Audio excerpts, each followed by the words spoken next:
তো বন্ধুরা, তোমরা পার্ট 1 ব্লগটা অনেকেই পছন্দ করেছো, তো আমাদের খুবই ভালো লেগেছে। তো পার্ট 2 ব্লগটা চলে এসছে তৃষানের জন্মদিনের। তো এখন দেখতেই পাচ্ছ আমি এখন গিফট আনবক্সিং করছি। ওর যত গিফটসগুলো পেয়েছে দুপুর অবধি, এখনও রাত্রেবেলায়ও গিফটস আসা বাকি আছে। সবাই এসে এক এক করে গিফটস দিয়ে যাচ্ছে। আর দেখো, এটা মনে হয় সোনুদা না তো শঙ্করদা দিয়েছে। ড্র্যাগন আবার বলছি, সরি, ডাইনাসর। আমার ড্র্যাগনই তখন আমি বলছিলাম ফ্রেন্ডস। আর খুবই সুন্দর হচ্ছে ড্র্যাগনটা, আওয়াজটা খুব সুন্দর। এটা একটা ইউনিক জিনিস পেলো তৃষান। ওর যদি এটার ফেভারিট হবে ওর, যতদূর আমার গাড়ি এটা মনে হয় ওর কাছে আছে না? খুলে দেখি কেমন আছে। জানি সেম নিচটা খালি কালারটা আলাদা। হ্যাঁ, একটু ওটা ব্যাটারি দেখি।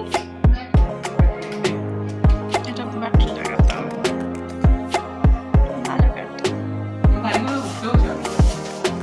ড্রাম দিয়েছে।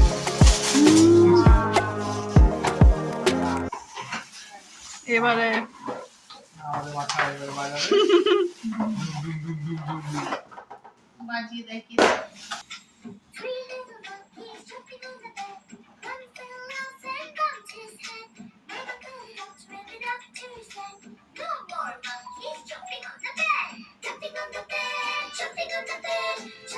তো তৃষান বাবুকে এখন ডিস্টার্ব করা চলবে না ফ্রেন্ডস, দেখতেই পাচ্ছ একদম টিভিতে ফুল ফোকাস। আর আমরা এখন এখানে রেস্ট করছি। এখানে আঙ্কাল আন্টিও বসে আছে, দেখতেই পাচ্ছ। এদিকে দিদিও তৃষানকে ইরিটেট করছে, আর আমি এখন বসে আছি। এদিকে পাপাও বসে আছে। আর মেনলি এখন কাজ করছে হচ্ছে দিদি আর শ্রেয়াদা, কেন কি আশেপাশে সবাইকে মানে কেক, আর কালকে যে আমি পায়েস মানে তৃষানের যে আমরা যে পায়েসটা বানিয়েছিলাম, সবাইকে পায়েস, কেক আর একটা করে গাঙ্গুরামের মিষ্টির প্যাকেট দেখে না এমনি করে সাজাচ্ছে দিদিরা। আর মিষ্টির প্যাকেটটা তোমাদের কিছুক্ষণ পর দেখাচ্ছি। আর ওদিকে মা রেডি হতে যাচ্ছে, কেন কি এরপরেই কেক কাটা হবে, তারপরে পুজো দিতে যাব। দেখে না গাঙ্গুরামের প্যাকেটটা এবারে দিদিরা এমনি সাজিয়েছে মিষ্টিটা। আমিও খেতে গেছিলাম ফ্রেন্ডস, ওটার আর ব্লগ করতে পারিনি, এত এরা মিষ্টি খাইয়েছে আমাকে। প্রত্যেকটা মিষ্টি এক একবার করে ট্রাই করেছে দিদি আর সুরিয়াদারা। সত্যিই খুব ভালো, এক একটা মিষ্টি এক একটা রকমের ফ্রেন্ডস, কি বলবো, মানে খুবই ভালো মিষ্টিগুলো। তো কেমন লাগছে এবারে এই ফার্স্ট এখানে আমরা শিবরাত্রি কাটাচ্ছি, আর প্লাস তৃষানের জন্মদিন। তো কেমন লাগছে তাঁতির জন্মদিন আজকে? হ্যাঁ, সকালে এক লুক দিয়েছিল মা অরেঞ্জ, আর এখন আলাদা লুক পুরো। এই আলোর জন্য ফেসটা এমনি দেখাচ্ছে ফ্রেন্ডস, কেন কি পুরো মুখের মধ্যে হাইলাইট করছে আলোটা, সেই জন্যে। তো চলো তোমাদেরকে দেখাই। এখন আরেকটা কেক কাটা হবে। এখন প্রায় বাজে 9:15। তো এখনো পুজো দেয়নি মা, আর ওইদিকে তৃষানের বাপ মানে দিদিয়া পুজো দেয়নি, দেবে কিছুক্ষণ পরই। তো চলো যাই, দেখা যাক। আর এখন কেক কাটা হবে মেনলি।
তো আমি পুষ্পপত্রটা সাজিয়ে দিয়েছি ফ্রেন্ডস, মা দিদিয়াদের জন্য পুজো দিতে যাবে যেহেতু।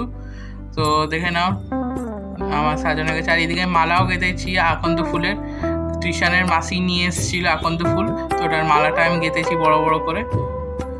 তো এখন চলো ওখানে নিয়ে যাই তোমাদের।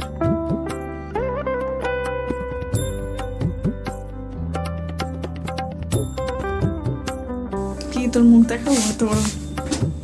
এখন আমরা এখন পুজো দিতে যাচ্ছি। মেনলি মা আর দিদিয়া পুজো দেবে। আমি এখন থালাটা নিয়ে চলে নেমে গেছে অলরেডি। এই ওই ছুটকু। তো দিদিয়াদের কমপ্লেক্সের পিছনেই এই শিব মন্দিরটা ফ্রেন্ডস, তোমরা আগেও দেখেছো নীলষষ্ঠীর ব্লগে, আগের বছর যখন মা করেছিল এখানেই, তখন তো ত্রিশান পুচকু ছিল। আর খুব সুন্দর সাজিয়েছে ফ্রেন্ডস, বসার জায়গাও খুব সুন্দর। এই ফার্স্ট এখানে এত বড় করে, না তো প্রত্যেকবার তো সোদপুরে কাটাই আমরা। খুবই ভালো লাগছে এখানে যাই, আর খুবই লাইন পড়েছে, অনেকেই আজকে পুজো দিচ্ছে, প্রায় অনেকজনই দিচ্ছে। আর কালকেও তো সময় আছে এই বিকাল অবধি, কালকে অনেকে জল ঢালবে, ব্যাপারটা এটাই। চলো এখন যাই ভিতরে, দেখি কি পরিস্থিতি।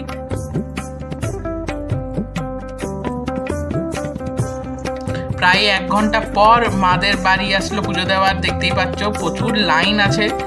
তো আজকে মানে প্রচুর ভিড়।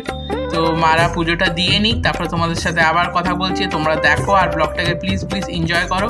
তো হর হর মহাদেব।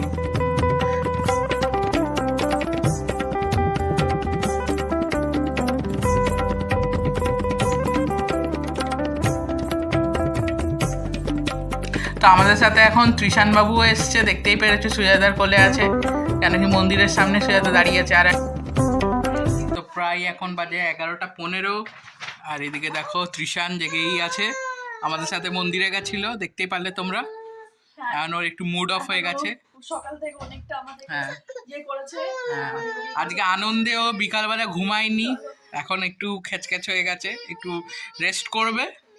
আর মারাও খাবে এখন, মা দিদিয়াও খাবে এখন, উপাস ভাঙলো এই জাস্ট, দেখতেই পাচ্ছ পাপা খাচ্ছে। তো ফ্রেন্ডস এখন প্রায় বাজে 12:30, তো অনেকই রাত হয়ে গেছে। তো আমাদের ডিনার হয়ে গেছে, ছতির হয়ে গেছে, আমার হয়ে গেছে জেনারেলি। আর মারও খাবার দাবার হ্যাঁ হ্যাঁ, মাকে ইনসুলিন দিয়ে দিয়েছে, আর মা দিদিয়া তো জানোই সাবু খাবে আজকে, মানে খেয়ে নিয়েছে। তো এই জন্য।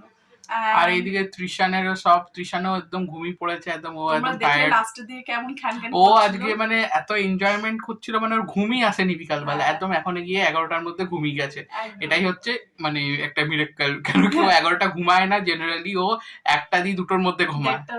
হ্যাঁ, কেন কি 8টা দিয়ে 9টায় ও ঘুম দেয়। এখন এইটা হি ইজ ভেরি টায়ার্ড, চুপচাপ। আর আমার ফেসটা দেখেই বুঝতে পারছো আমি উপাস করিনি ঠিক, কিন্তু কাজ হারদাম করেছি, কেন কি থালা সাজানো দিয়ে সব মানে ডিটেলস, হ্যাঁ মানে থালা সাজানো যে ঠাকুরের, তারপরে এখানে গুছানো করা, তারপর সামনে দেখলে যে যেমন সাজানো হয়েছে তাও ভালো করে বলতে দে, জানাতে দে ভিউয়ার্সদের। তো সামনে যে সাজানো হয়েছে সেটা দিদিয়াও হেল্প করেছে, উপাস ছিল তাও অনেক কিছু করেছে, যে ফটোগুলো চুপকানো কেটে কেটে যতটা পেরেছি ততটা তোমাদেরকে তুলে ধরেছি ফ্রেন্ডস। আর তোমরা বলতে পারো কে কি কি দিয়েছে গিফটস, সেগুলো তো বলতে পার মানে এখনো দেখাইনি।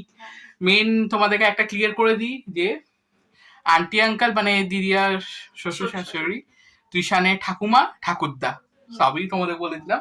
পিয়ানো দিয়েছে, মানে পিয়ানোর কাইন্ড অফ দিয়েছে, যে ত্রিশানকে যখন ত্রিশান বড় হয়ে যাবে তখন আন্টি খুব সুন্দর গান মানে কি বলবো ইনস্ট্রুমেন্টে গান বাজাতে পারে খুব সুন্দর সুন্দর। তো ওইটাই ত্রিশানকে শিখাবে, সেই জন্য ওটা দিয়েছে, যে প্রথম দিয়ে ত্রিশানকে গায়ক বানাবে। আর আমরা দিয়েছি তোমার চেয়ার দিয়েছি, দেখতে পেরেছো, চেয়ার। আর আমি দিয়েছি হচ্ছে ওকে গরমকালে জামা প্যান্ট, আর ওদিকে পিয়ালি দিয়েও জামা প্যান্ট, আর একটা বেডশিট দিয়েছে খুব সুন্দর, তোমাদের কালকে দেখাবো, বা ছবি আমরা লাগিয়েও দিতে পারি শেষের দিকে। আর সেকেন্ড আরো অনেকেই অনেক কিছু দিয়েছে ফ্রেন্ডস ওইদিকে। আমার তরফ থেকে খুব খুব বড় ভালোবাসা, ঠিক আছে, খুব ভালোবাসা। তুই যখন বড় হবি ব্লগটা দেখবি, আই হোপ, আর তুইও খুব ভালোবাসবি আমাদেরকে, আমরা যেমনি তোকে এত বেশি ভালোবাসেন কেয়ার করছি, বুঝতে পারছিস। আরে মাসি যে আসতেই পেরেছে এই অনেক, কেন কি ওর অফিস ছিল, প্রথম কথা এটাই। হাফ ডে আমি নিয়েছিলাম আজকে, কালকে আমাকে ভাইরা বলছিল কালকে ছুটি নে, বাট পসিবল হলো না আমার দ্বারা। তো কালকে আমাকে সকালে ওই জন্য কষ্ট লাগছে, যে হয়ে গেছে না 12:30, আমি ভাবছি কালকে আবার অফিস যেতে হবে, কালকে কি করবে বল। এবার এদের কালকে কিছু প্ল্যান হতে পারে, but I don't think so কি আমি ওটার মধ্যে, আই ডোন্ট থিংক সো আমি ওখানে জয়েন করতে পারবো, বাট ইটস ওকে, এরা এনজয় করুক, আমি কখনো কখনো আমিও এনজয় করবো শিওর। কালকে আমাদেরও বেরানোর প্ল্যান হচ্ছে, আমার দিদি আসছে, আমাকে বলার দরকার থাকবে না, ঠিক আছে, তোরা নিয়ে নিয়ে আমি একে বারবার বলেছি চল আয়, তখন ওরই অফিস আছে, তো কি করা যাবে। আর এখন এরপরে আমরা একটু কথাবার্তা বলবো, আর চলে যাবো ঘুমাতে, কেন সকালে উঠতে হবে। তো চলো গাইস, আই হোপ তোমাদের আমাদের বাড়ির ব্লগটা খুবই ভালো লেগেছে, আর শিবরাত্রিরও ব্লগটা তোমার ভালো লেগেছে, মানে দুটো তো কম্বাইন করে ব্লগটা করা হয়েছে, তাই হোপ ভালো লেগেছে। লেগেছে, এন্ড প্লিজ যদি ভালো লেগে থাকে তো please do like share and subscribe my YouTube আর চ্যানেল। তোমরা ত্রিশানকে খুব খুব ভালোবাসা দিও। এন্ড তো কমেন্ট তোমাদের বক্সে কিন্তু হ্যাঁ, হ্যাপি comment বার্থডে করো। বলো কিন্তু, আর লাস্টে তোমাদের বলি হর হর মহাদেব। Yes bye. তো ফ্রেন্ডস, এটা পরের দিন আমরা সিনেমা টিনেমা দেখে ঘরে ফেরার সময় পিএলএদি ফোন করলে এখানে প্রসাদ বিতরণ হচ্ছে শিব মন্দিরে এখানে। তো আমরা চলে আসলাম, এখানে বসে খাওয়াচ্ছে। তো এখানে অনেক রকম কিছুই খাওয়াচ্ছে ফ্রেন্ডস, তোমাদেরকে বলি আলুর দম, ছোলার তরকারি, কাবলি ছোলার তরকারি, লুচি, মিষ্টি, পায়েস, আরও নানান রকম জিনিস। তারপর বাড়ির জন্যও পাঠিয়েছে ফ্রেন্ডস। খুবই ভালো লাগলো এখানে খেয়ে নিয়ে।